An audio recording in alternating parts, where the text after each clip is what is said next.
Olha, quem observou ontem nas reportagens do Fantástico, observou que o Fantástico conversou com a paciente mantida em cárcere privado, em estado grave, dentro de um hospital no Rio de Janeiro. Até que ponto quem decide sobre internação hospitalar, mudança do destino hospitalar, parece-me que há um erro extremamente grosseiro que persiste nas relações entre unidades hospitalares, médicos e pacientes no quesito comunicação. E esse elemento parece que tem sido norteador para boa parte dos processos que chegam até os tribunais de justiça.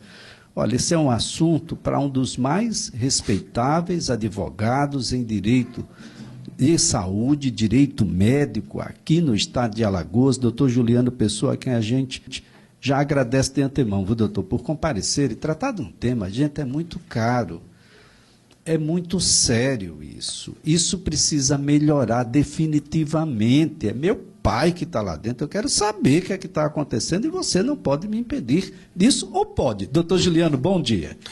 Bom dia, Elias. É uma satisfação mais uma vez participar do programa. De fato, é um tema muito delicado, né? As notícias são estarrecedoras, são condutas que a gente não espera que sejam praticadas por um profissional médico, né? Eu diria aqui com muita tranquilidade que é uma minoria da categoria que empreende esse tipo de prática, mas essa minoria necessita rigorosamente, veementemente ser rechaçada, repelida pela sociedade e pela própria categoria. Acho que os conselhos, bem como o Conselho Federal de Medicina, precisa voltar a ter uma atuação mais firme, mais rigorosa, mais próxima da sua categoria, fiscalizando, norteando as condutas e repelindo condutas como essas que são desastrosas para toda a categoria. Em relação a essa comunicação, Elisa, você toca num ponto crucial realmente. Essa é uma relação de extrema confiança, a relação médico-paciente. No tocante à informação, é direito de todo e qualquer paciente, bem como dos seus representantes, quando de um processo de internação, de receber informações de como está o andamento daquele tratamento, qual é o prognóstico, qual é o planejamento, qual é o tempo estimado, qual a situação real. O médico não pode suprimir este direito, tanto do paciente, diretamente, como dos seus representantes. E ele guardar para si, como figura única naquele processo, todas as informações e achar que a família ou o paciente não merece estar recebendo essas informações pormenorizadas. Isso não procede, não é assim que o Código de Ética Médica preconiza que esse profissional atue e não é assim que as normas que norteiam essa relação, especialmente nos dias atuais, também preconizam. É direito destas pessoas. Elas têm total direito de receber informação detalhada de como é que as coisas estão acontecendo e qual é o planejamento do futuro, quais são os próximos passos, como é que anda o quadro. E não o médico, como autoridade máxima, se colocar desta forma. Mas hoje não se concebe esse tipo de conduta, especialmente quando se está empreendendo aí nos bastidores práticas criminosas, como no caso. Bem, doutor Juliano, excetuando-se aí as situações de urgência e emergência, onde determinados procedimentos mais invasivos, decisivos, inclusive, para a manutenção da vida, são realizados, e desta feita a comunicação fica prejudicada, as demais cirurgias, aquelas que são eletivas, são planejadas. A gente tem um dia, uma hora para chegar ao hospital, procedimentos que são feitos pré-operatórios, condutas pré-operatórias. Discute-se também, doutor, o que é que vai ser feito, o risco, quanto tempo eu devo levar para voltar para casa, por exemplo, deixar o hospital e as condutas pós-operatórias, isso tudo é feito muito antes de tudo acontecer? Exato, Elisa. Você citou bem essa questão aí, que o próprio Código de Ética e as normas também resguardam o profissional, por óbvio, numa situação ali de iminente risco, de urgência, de emergência, não dá para você ir buscar consentimento nem do paciente, nem dos familiares, se for o caso. Isso é lógico, a gente não está discutindo isso. Discute-se aqui, são condutas muitas vezes em pós-procedimentos, onde o profissional não consulta em momento algum o familiar ou o paciente. Ele não obtém, no transcorrer daquele tratamento, qualquer consentimento por parte do paciente. Ele pode até ter obtido no para o procedimento. E depois ele acha que não mais necessita fazer isso. Isso tem que ser reiterado. Tanto é que o consentimento informado, a qualquer tempo, pode ser revogado pelo paciente. E é direito dele participar, veja, ativamente dos procedimentos que ele será submetido. E aqueles que estão fora desse enquadramento de urgência e emergência, como você destaca, devem ser divididos, compartilhados com os representantes daquele paciente ou com o próprio paciente, se for o caso. E ele tem que consentir determinadas condutas, bem como merece receber a informação de forma mais ampla, mais detalhada, de qual é a situação dele, como é que está o quadro dele e o que é que pode vir futuramente. Então, isso não pode, em hipótese alguma, ser suprimido pelo profissional. É isso que tem que estar claro. Então, a norma estabelece que as informações sobre riscos da cirurgia, inclusive há o consentimento que precisa ser assinado, isso deve ser por escrito do próprio paciente, doutor, de que conhece os riscos, de que conhece os procedimentos que serão adotados, inclusive o médico passa olha, você deve ficar internado aqui ainda 2 dias, 3 dias, 4 dias, mas depois disso você vai embora. Eu quero com essa pergunta chegar ao ponto de um pouco mais adiante alguém dizer que está em cárcere privado, porque alguém que precisava ou que esperava, tinha expectativa de que em 2, 3 dias estaria em casa e já está há 20 no hospital, alguma coisa não deu certo. Exatamente, corretamente. E veja, se não deu certo, isso precisa ser passado para a paciente. Teria que estar no prontuário. Deve estar no prontuário, né? O prontuário será a prova contundente aí nesse caso concreto. Então é importante que assim, as pessoas, os pacientes, busquem esse auxílio, né, essa informação.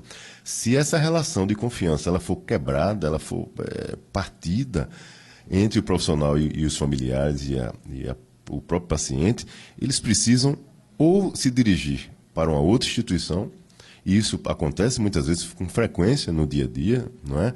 Ou a pedido do próprio paciente ou do próprio familiar. Logicamente que existe toda uma burocracia no entorno desse tipo de transferência, Liz. Muitas vezes ela precede de uma autorização do profissional médico, tem que se ter contato prévio com a instituição de destino para ver se tem disponibilidade de receber aquele paciente, tem o translado do paciente, tem tudo isso que se recomenda, inclusive por normas do próprio Ministério da Saúde.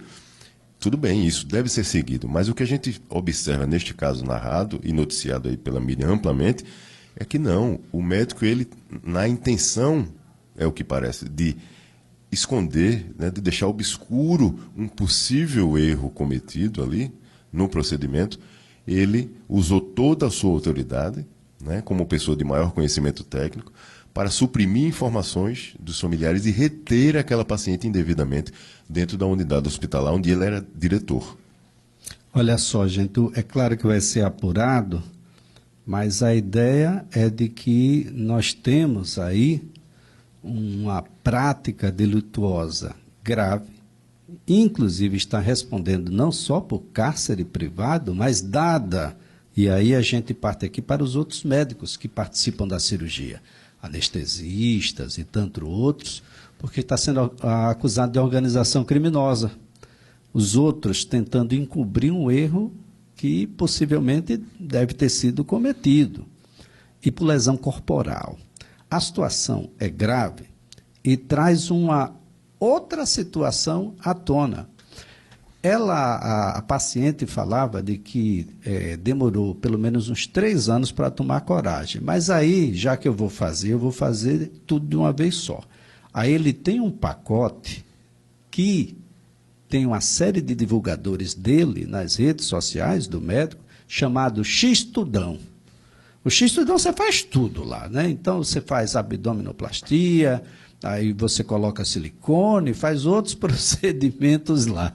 Esse tipo de publicidade é permitido? A legislação não veda? Será que a gente tem um X-Tudão médico? Gente, é o fim da picada. Correto, Elisa. Realmente, a cada notícia, a cada fato novo envolvendo esse caso desse profissional, a gente se surpreende cada vez mais.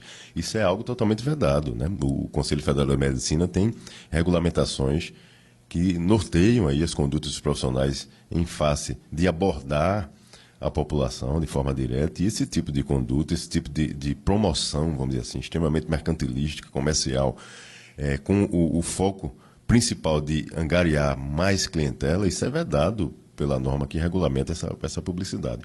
E aí a gente retoma aquela discussão do início da primeira resposta, né? O Conselho Federal, bem como os conselhos estaduais, precisam, é o que a gente está vendo aí, urgentemente voltar a ter uma atuação mais ativa, né? Mais próxima da sua categoria, fiscalizando, acompanhando, levando para dentro da instituição as discussões e as tratativas dos casos que precisam ser repelidos, punidos de determinados profissionais, para que isso não se amplie.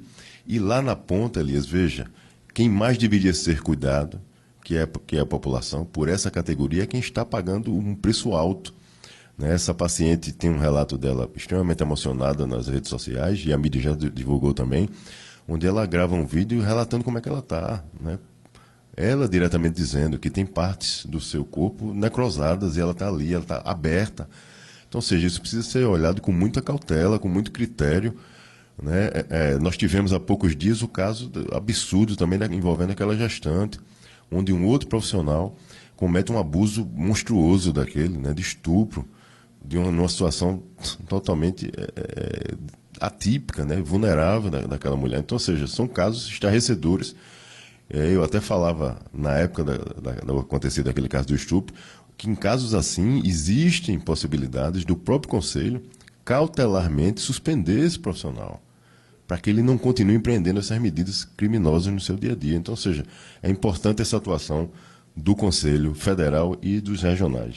Bom, em relação à permanência ou transferência hospitalar, o caso deixa, de uma certa forma, aí, uma ideia correta de como foi feito o procedimento? A gente deve realmente, enquanto familiar, já que a gente não conseguiu administrativamente, procurar a polícia? É o caminho, doutor? Eu diria que é o caminho, Elisa.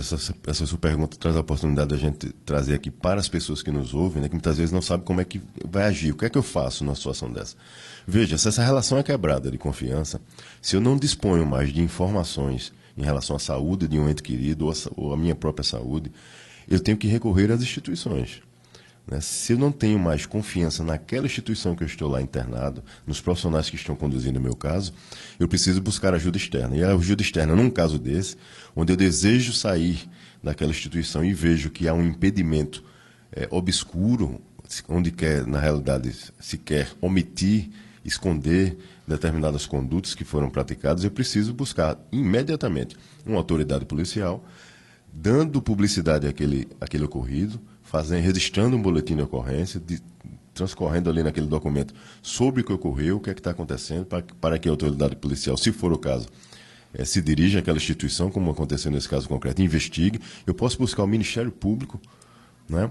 Se for uma paciente de SUS, Elias, e ela desejar fazer a transferência, ela não sabe como é que procede, a própria Defensoria Pública, em todos os estados do país, dispõe de um núcleo especializado de saúde, onde muitas vezes auxilia esses processos de transferência, fazendo contato direto com as secretarias municipais, estaduais, e fazendo toda essa agilização, porque no SUS ele passa por um processo de regulação, mas ela tem a possibilidade de buscar, sim. Todo e qualquer cidadão tem possibilidade de buscar as instituições, pedindo amparo. A própria OAB tem comissões voltadas para isso, que também pode auxiliar, é uma instituição da sociedade, né, a Ordem dos Advogados do Brasil.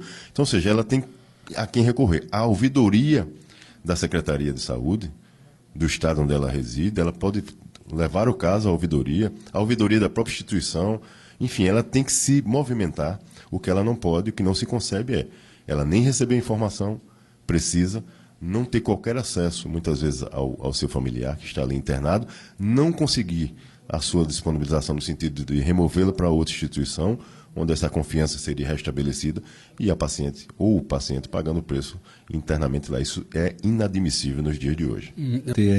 Não se pode confundir uma internação com fins puramente cirúrgicos, como se a gente estivesse dando uma cautelar no sujeito ou na paciente. Definitivamente, isso não é um cárcere. Nós estamos fazendo um ato de você permanecer no hospital por critérios puramente técnicos médicos. Você precisa, porque você precisa estar próximo dos cuidados que são necessários, em casos onde as coisas saiam do controle. E por isso mesmo que eu quero aqui, quem faz cirurgia complexa sabe que precisa ficar numa unidade de terapia intensiva, porque a terapia precisa ser intensiva. Mas depois você vai sair dali, você vai para um apartamento, ainda vai ficar internado, porque a situação de saúde ainda é delicada. Depois disso é casa. Exato, e perceba, Elias, hoje a medicina evoluiu bastante, né? A conduta que a gente verifica na prática por parte dos profissionais médicos quanto menor for o tempo que você fique ali na instituição hospitalar, melhor, por outros riscos de infecções, né, de estar exposto a outros riscos inerentes ali que podem também trazer prejuízo para a sua saúde. Então, isso é o que a gente verifica hoje na prática. Existem exceções? Sim, mas amparadas pela evidência científica, pela boa prática médica. E a boa prática médica, envolve não só esse cuidado, mas também esse compartilhamento de informação, né, levando ao paciente, tranquilizando o paciente e os seus familiares do porquê que ele precisará permanecer por mais algum tempo ali na instituição, quais são os cuidados que ele necessita, o que é que será feito, ou seja, levando esse afago, vamos dizer assim, e não você deixando a pessoa totalmente isolada, os familiares a mercê, não sabem qualquer informação do seu familiar que está lá dentro, e o profissional simplesmente, de forma unilateral, conduz da maneira que ele acha que deve conduzir. Isso é que não é concebível mais atualmente. Doutor Juliano, mais uma vez, a nossa gratidão pelas informações, a colaboração prestada num assunto extremamente grave, delicado, atenção, conselhos regionais de medicina, já que o Conselho Federal de Medicina parece-me que desistiu, né, da sua finalidade, que é, assim como é dos conselhos nos estados, defender a medicina. Não os profissionais. Os profissionais têm sindicato. A gente precisa defender a medicina. A medicina, na verdade, é o bem de todos. É o elemento fundamental, não só dos médicos, mas dos próprios pacientes. Se a gente desistir disso, na justiça nós temos os atos correicionais.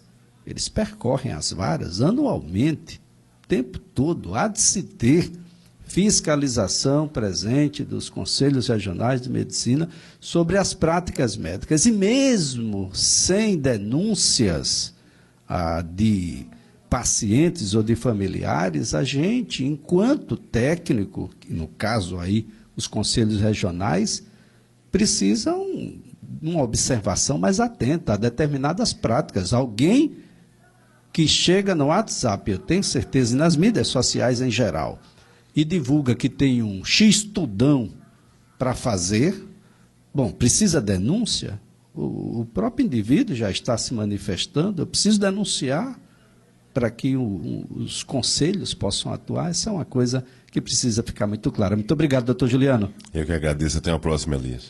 Doutor Juliano Pessoa, advogado especialista em direito médico.